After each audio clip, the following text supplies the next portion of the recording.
Il y a tellement d'infos que je m'y perds. Je trouve que c'est difficile d'y voir clair quand même. Souvent, je trouve que tout est trop superficiel. Je pense qu'il y a trop d'infos et... C'est très angoissant. La première, J'ai besoin de repères.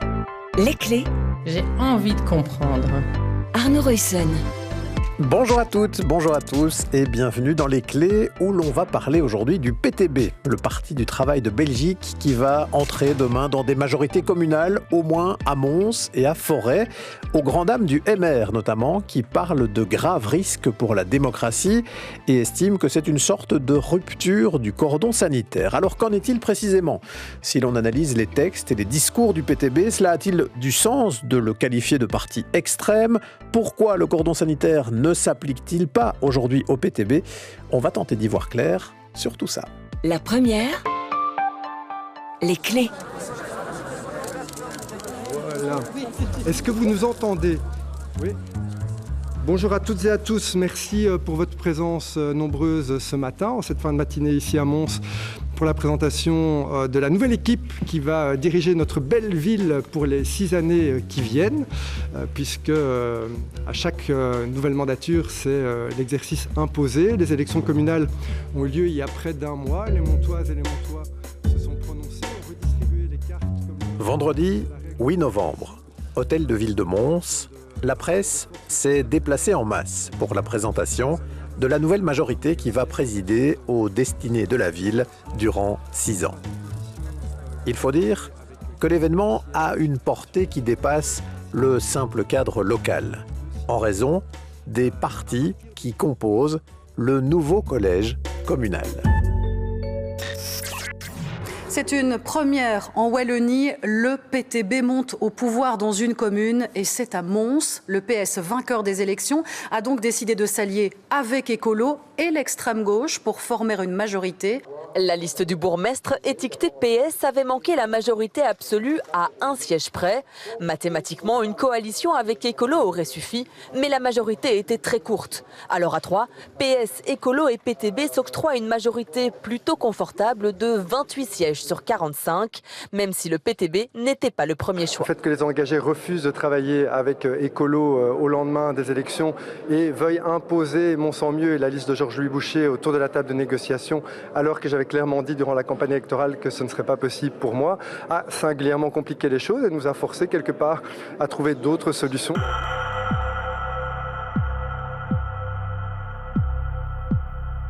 Résultat donc, le PTB fait son entrée dans une majorité communale wallonne, mais ce n'est pas tout. Quelques jours plus tard, c'est une commune bruxelloise qui fait l'actualité. C'est une majorité PS-PTB écolo qui se met en place dans la commune bruxelloise de Forêt. Pour la première fois à Bruxelles, le PTB monte dans une majorité où le socialiste Charles Spappens sera bourgmestre. Je ne vois pas pourquoi on exclurait un parti démocratique et un parti avec lequel nous avons énormément de convergence. Et d'autres communes pourraient suivre encore, comme Molenbeek ou même Schaerbeek, toujours en région bruxelloise. Ce qui n'est pas du tout du goût du MR. Pour le président du mouvement réformateur, Georges-Louis Boucher, c'est une ligne rouge qui est franchie. Ce n'est pas banal d'aller avec l'extrême gauche, avec des communistes, comme ça ne se fait pas non plus d'aller avec l'extrême droite. Une sorte de signe égal tracé entre extrême gauche et extrême droite qui serait d'une même dangerosité pour la démocratie. Et l'ancien juge d'instruction Michel Claise, qui a rejoint aujourd'hui le parti Défi, ne dit pas vraiment autre chose. Quand on fait rentrer le loup de l'extrémisme dans la bergerie de la démocratie, on prend des risques. Et quand M. Magnette parle d'une expérimentation, moi ça me fait froid dans le dos. C'est vraiment prendre les lecteurs pour des rats de laboratoire, les lecteurs de forêt. C'est effrayant par rapport à l'avenir aussi. Est-ce que le PS n'a pas ouvert une boîte de Pandore qui ne parviendront pas à refermer ? Ça, ce sera peut-être la conséquence de cette expérimentation. Alors, entre le futur bourgmestre de Forêt, qui parle du PTB comme d'un parti démocratique avec qui il y a beaucoup de convergences possibles, et le MR au défi qui voit le PTB comme un grave danger pour la démocratie, comment qualifier le Parti du Travail de Belgique ? Devrait-il être tenu à l'écart par le cordon sanitaire ? Ou bien est-il un parti fréquentable en démocratie? C'est ce que l'on va essayer à présent de clarifier.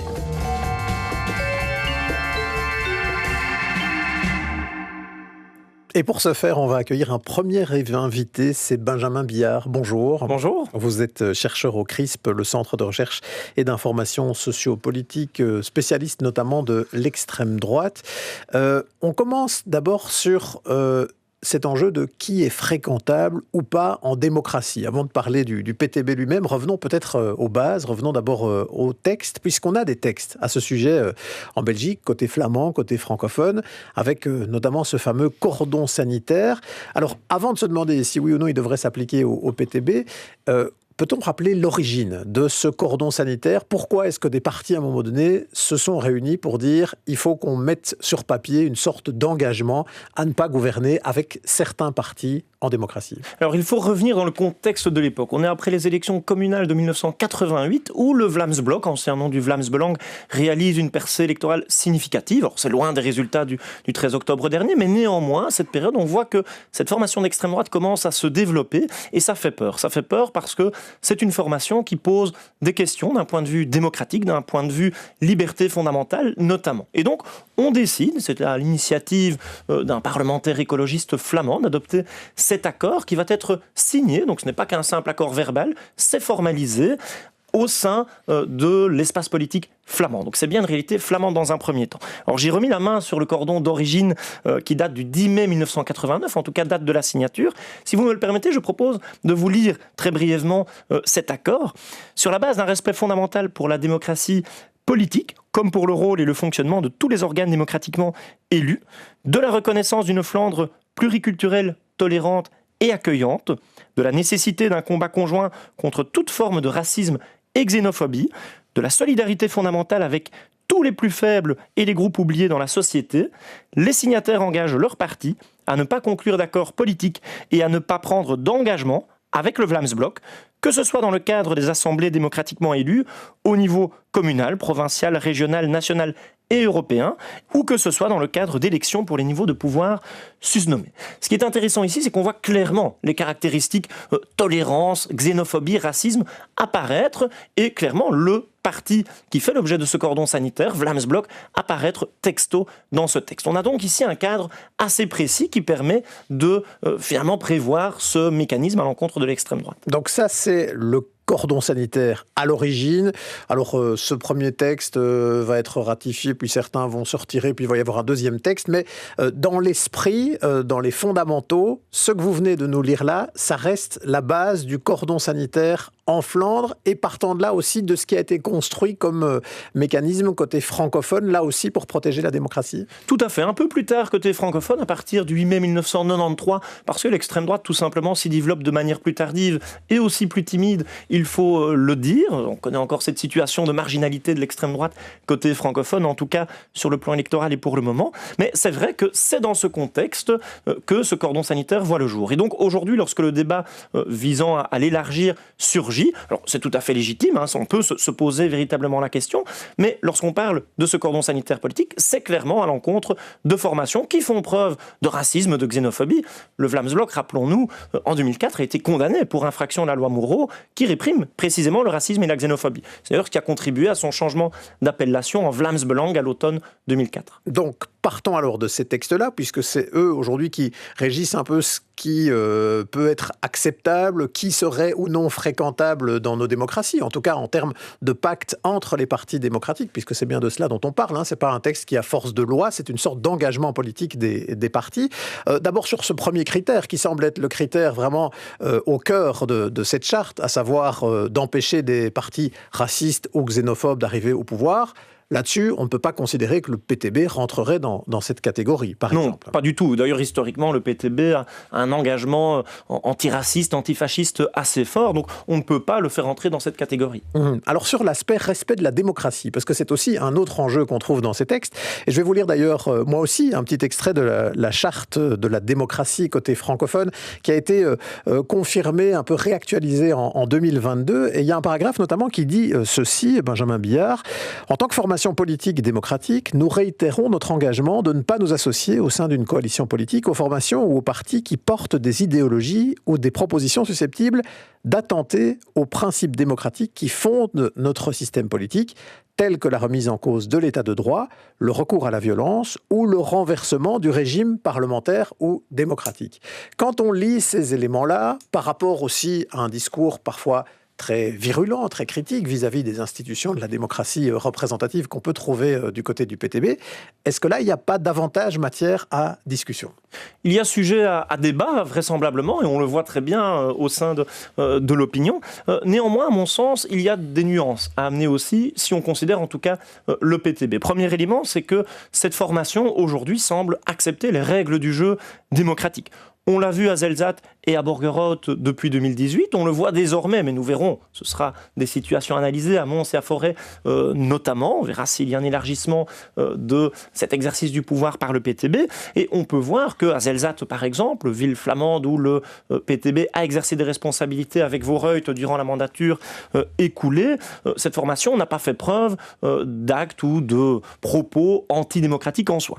Par exemple, une décision, un tax shift, qui est peut-être une des mesures phares adoptées durant la mandature écoulée, qui visait à taxer davantage les grandes entreprises présentes sur le territoire et à taxer moins les ménages et les PME. Cette mesure a été validée par le Conseil d'État en 2022, ce qui est un marqueur peut-être de mesures qui ne sont pas fondamentalement antidémocratiques. Elles auraient, le cas échéant, été retoquées, notamment par cette institution.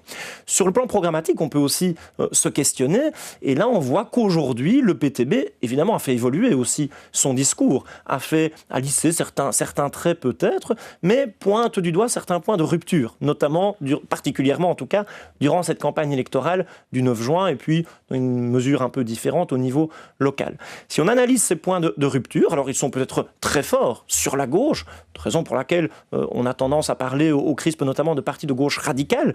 On peut ne pas être en accord avec ce point très certainement, mais on peut se questionner, est-ce qu'il s'agit vraiment de propositions révolutionnaires au sens strict, comme le furent d'autres formations, ou cette formation même par le passé, ou est-ce que ce sont des propositions qu'aurait pu adopter par exemple un parti socialiste encore dans les années 70 ou 80. On sait que cette formation est parfois pointée du doigt aussi pour avoir accompagné certaines réformes libérales ou néolibérales, je cite. Et donc on a ici deux indicateurs, me semble-t-il, qui permettent de nuancer ce rapport du PTB à la démocratie, même s'il y en a d'autres qui permettent là aussi de dire que ces questions sont légitimes. Et on va revenir d'ailleurs sur des questions légitimes qu'on peut encore se poser. On va accueillir un deuxième invité pour poursuivre, c'est Stéphane Van de Velde. Bonjour. Bonjour. Vous êtes vous, journaliste au Soir. Vous avez signé une grande enquête, d'ailleurs, il y a quelques mois, sur le PTB, qui s'intitulait « Ce que le PTB veut faire des institutions ». Alors, nous voilà au cœur du sujet qu'on était en train d'évoquer avec Benjamin Billard. Justement, Stéphane Van de Velde, sur ce discours que l'on entend souvent du côté du PTB, qui considère que les institutions de la démocratie représentative, aujourd'hui, ne sont pas toujours vraiment représentatives, en particulier pour les couches populaires de la population. Le fait que si on veut faire bouger les lignes, c'est pas forcément par le Parlement que ça va passer, mais qu'il faut construire un rapport de force dans la rue et pas seulement dans les parlements. Est-ce que vous, dans ce que vous avez creusé, vous y avez vu les signes d'une remise en question des principes et des institutions de notre démocratie représentative du côté du PTB ? Non, il y a une réflexion du parti sur ces institutions, mais on voit que quand ils sont au pouvoir, notamment au Parlement fédéral ou régional, ils jouent le jeu parlementaire, c'est-à-dire qu'ils posent des questions, ils font partie des commissions et ils ne les boycottent pas. Alors certes, ils estiment qu'à côté de ces institutions parlementaires, il y a une autre voie à utiliser qui est celle de la rue.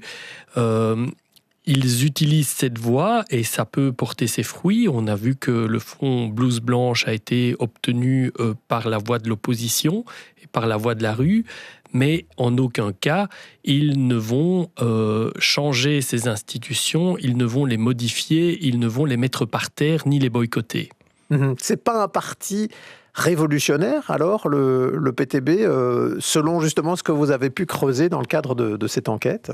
Alors, tout dépend ce qu'on entend par révolution. C'est un parti qui veut faire de la politique autrement, clairement, qui refuse et qui trouve que le fonctionnement de certaines de nos institutions n'est pas adéquat ou n'est pas bon, mais en tout cas, une fois qu'ils arrivent au pouvoir, ils utilisent ces institutions. Et donc, à ce niveau-là, ce n'est pas une révolution qui veut tout mettre par terre. Mmh. Un petit mot, Benjamin Billard, justement là-dessus, sur ce caractère révolutionnaire ou non, parce que quand on lit des propos de Raoul Edebeau, notamment une interview qu'il avait donnée à un journal de gauche radical français il y a quelques mois, et c'est Bertrand Haine qui avait relevé ça, notamment sur notre antenne, il considérait que les institutions, elles étaient construites pour reproduire l'ordre social de l'État bourgeois, et que donc, si on ne questionnait pas les institutions, ou si on ne passait pas par d'autres moyens que les institutions, eh bien, on ne pouvait pas mener, en quelque sorte, la révolution. Est-ce qu'aujourd'hui, le programme du PTB, par rapport à cet enjeu de nos institutions démocratiques, il est clair ? À mon sens, il l'est. C'est vrai qu'à certains moments, Raoul Edebeau notamment, peut tenir des discours un peu flous à cet égard et qui permettent de se poser légitimement ce type de questions. Néanmoins, je pense qu'il est clair et que véritablement, lorsqu'on lit le programme, qu'on écoute la plupart des discours, on voit qu'il y a une volonté de compléter, comme le proposent d'autres formations politiques, d'ailleurs aussi, côté francophone certainement, mais côté flamand aussi, de compléter notre démocratie représentative avec des mécanismes de démocratie plus participative ou directe, par exemple. On voit que ce sont des revendications que porte en effet le PTB. Je ne suis pas sûr pour autant que ça fasse de cette formation une formation, aujourd'hui en tout cas, révolutionnaire. Un mot sur peut-être la démocratie interne du PTB, parce que ça aussi, ça peut être un révélateur, Stéphane Van de Velde. On sait que c'est un parti qui continue de fonctionner avec une démocratie interne, si on peut l'appeler comme ça, assez particulière, avec un petit noyau quand même qui concentre le pouvoir. Pour faire partie de ce noyau, en général, il faut se former très longtemps, une quinzaine d'années pour pouvoir accéder au cercle du pouvoir. Est-ce que, à ce titre-là, le PTB doit être considéré comme un parti démocratique ? C'est le point le plus noir pour moi du parti, c'est que le fonctionnement interne n'a pas l'air de correspondre au fonctionnement externe. Et c'est vrai qu'on peut se poser des questions. C'est très compliqué, par exemple, d'obtenir des informations en interne pour savoir comment ça se passe. Impossible d'avoir un droit de tendance, c'est-à-dire que tout le monde doit parler d'une même voix. Il n'y a pas possibilité au sein du parti d'avoir des courants. Raoul Edebeau ne s'en cache pas, il l'a d'ailleurs défendu en disant que ce droit de tendance ne pouvait aboutir que à l'implosion du parti, à des dissensions. Donc quelque part, on veut éviter les dissensions, c'est la même philosophie que l'unité finalement de la classe ouvrière. Plus elle est unie, plus on va avoir des résultats, mais ça manque peut-être d'une démocratie. C'est par exemple à l'inverse du fonctionnement d'Écolo qui veut que justement chacun puisse s'exprimer librement et on voit que d'ailleurs chez Écolo ça provoque parfois de la cacophonie, mais en tout cas, ça manque peut-être d'une démocratie interne au sein du PTB. Benjamin Billard, est-ce que ça, c'est quelque chose qui est troublant du point de vue de l'analyste ? Peut-être la difficulté d'y voir clair parfois parce que ça manque de transparence, et puis cette concentration du pouvoir, cette organisation presque un peu militaire dans la conquête du pouvoir que nous décrit Stéphane Van de Velde. Certainement, je partage tout à fait ce qui vient d'être dit. Il y a une verticalité certaine au sein de cette formation politique. Là aussi, qui peut être un peu nuancée, même si je ne veux pas me faire ici l'avocat du PTB, c'est pour participer au débat, bien entendu. Mais si on considère, par exemple, le mode de désignation de la présidence. On a un président qui n'est pas élu au suffrage universel des membres au PTB. Cela étant, la plupart des formations politiques, jusqu'à il y a un peu plus de 20 ans, étaient dans la même configuration. Le premier parti qui a procédé à ce type d'élection, c'était le Parti chrétien-démocrate, le PSC, en 1970. Le Parti socialiste a eu son premier président directement élu par ses membres en 1999. En l'occurrence, c'était Elio Di Rupo qui succédait à Philippe Busquin. Donc on voit qu'on peut nuancer, même si c'est un des éléments. Il y en a d'autres qui permet de questionner la démocratie interne au sein de cette formation. Ceci dit, si on voulait étendre aux autres partis politiques démocratiques pour lesquels on ne se pose pas ce genre de questions aujourd'hui, on pourrait quand même pointer, Benjamin Billard, qu'une fois le président élu le plus souvent au suffrage universel des membres, il y a une grande concentration du pouvoir aussi dans les mains du président et parfois dans certains partis, une très grande verticalité aussi dans l'exercice de ce pouvoir, même si au départ, il lui a été confié par un mandat au suffrage universel des membres. Tout à fait. Et d'ailleurs, on peut aussi se questionner sur la réelle finalement compétitivité lors d'une élection interne. Jusque 2017, plus de la moitié des personnes qui ont été élues à la présidence d'un parti par ce mode de désignation, en réalité, n'ont pas fait face à une concurrence. Elles étaient les seules en lice. Donc on voit qu'il y a quand même une verticalité. Ce n'est pas pour rien qu'on parle de particratie pour qualifier le système politique belge. Le poids des présidentes et présidents de partis est très important dans tous les partis. Et c'est vrai vraisemblablement un peu plus encore, voire beaucoup plus au sein du PTB. Bon, et si on reste sur le PTB, alors là, proprement dit, puisque c'est notre sujet pour cet épisode, il y a aussi l'enjeu du positionnement du parti sur une série de dossiers internationaux. Et ça, on va le commenter dans un petit instant, juste après un petit rappel justement d'une série de prises de position du Parti du Travail de Belgique avec Sarah Pousset. Ces dernières années, le PTB a essuyé de nombreuses critiques de ses adversaires pour ses positionnements sur certains dossiers internationaux, notamment l'abstention des députés lors de la condamnation à la Chambre de la persécution des Ouïghours en Chine. La vision du parti, c'est en fait que les relations internationales ne doivent pas être conditionnées au régime des nations. Mieux vaut donc discuter avec des autocraties comme la Chine que les considérer comme ennemis et rompre le dialogue. Sur le dossier de la guerre en Ukraine, la position du parti n'a pas toujours été claire, mais la tendance est en tout cas à la résolution du conflit et à la négociation plutôt qu'à l'offensive armée. Dans une interview dans Matin Première de 2022, Raoul Edebo reconnaît clairement un agresseur et un agressé, mais explique pourquoi les membres de son parti n'ont pas voté les résolutions visant à condamner l'invasion russe. Et pourquoi alors vous ne votez pas pour cette condamnation ? Parce que ces résolutions engageaient tout de suite que l'OTAN faisait partie de la solution et que l'OTAN devait intervenir dans le processus. Ces résolutions ne se limitaient pas à condamner. La question, c'est que toutes ces résolutions impliquaient des livraisons d'armes, et appliquer un rôle accru de l'OTAN dans l'affaire. Rajouter de la guerre à la guerre ne va pas être la solution. Et c'est ça qui est grave dans le procédé qui a été fait par les partis politiques. De dire que nous sommes pro-poutiniens est un scandale d'un point de vue politique. Et je le dis haut et fort ici. Le PTB n'est donc pas en faveur de la livraison d'armes à l'Ukraine. Globalement, le parti veut limiter les budgets alloués à la défense et surtout sortir de l'OTAN, considérée comme une organisation qui ne sert que les intérêts des États-Unis. Au tout début de la guerre en Ukraine, le parti a d'ailleurs pataugé quelques semaines en déclarant que l'attitude expansionniste de l'OTAN aurait été perçue comme une menace par Vladimir Poutine, justifiant son entrée en Ukraine. Depuis, le parti a revu son positionnement. Il plaide aussi pour que l'Europe prenne en charge la défense militaire de son propre territoire pour se détacher des États-Unis.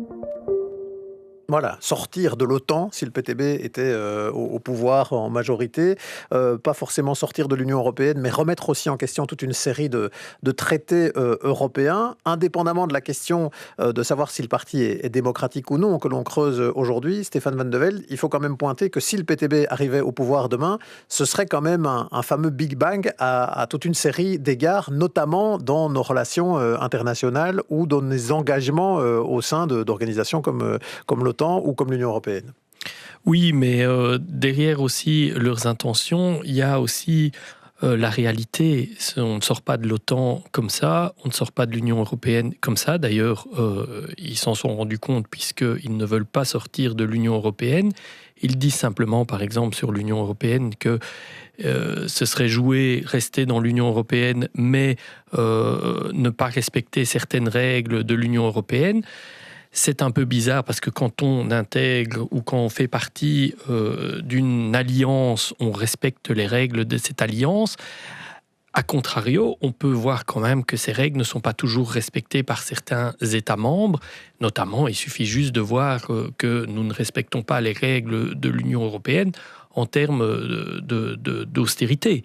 Donc, les critères d'austérité ne sont pas respectés par la Belgique. Donc, on voit quand même qu'il y a une certaine latitude dans ces règles, et c'est dans ce flou, quelque part, que le PTB tend à s'inscrire. Malgré tout, on peut se poser la question de savoir pourquoi faire partie de certaines alliances si c'est pour ne pas jouer le jeu à fond.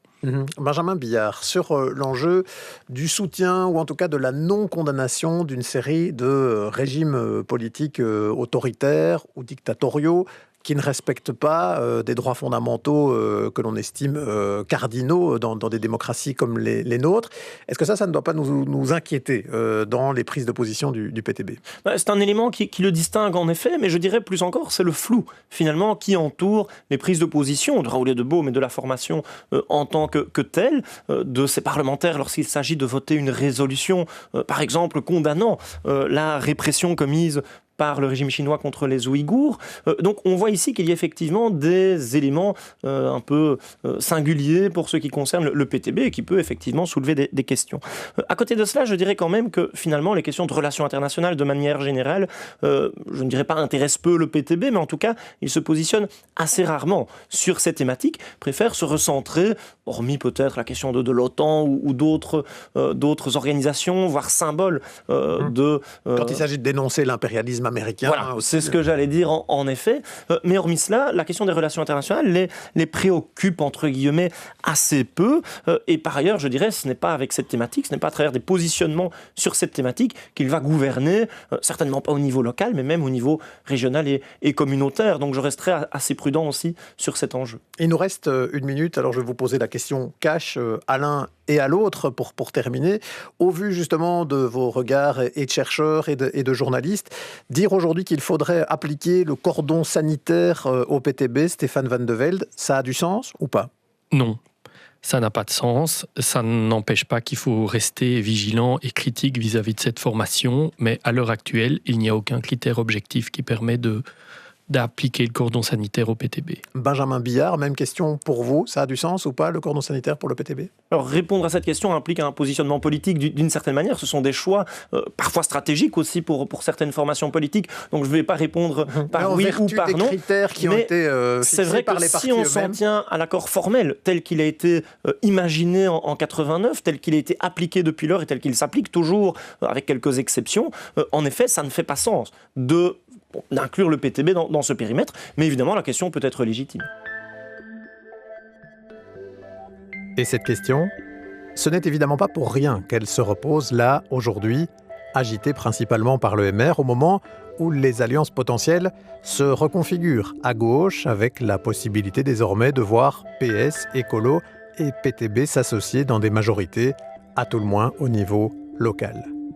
Mais on aura compris qu'en vertu des textes, dont la Charte pour la démocratie, re-signée par tous les partis démocratiques en 2022, en ce compris donc le MR, il est bien difficile de trouver des critères qui imposeraient d'appliquer le cordon sanitaire au PTB. Voilà, c'était les clés. Merci à Benjamin Billard et à Stéphane Van de Velde pour leur précieux éclairage. Merci à Guillaume de Smet pour la réalisation sonore. À la préparation, Sarah Pousset et Arnaud Ruyssen.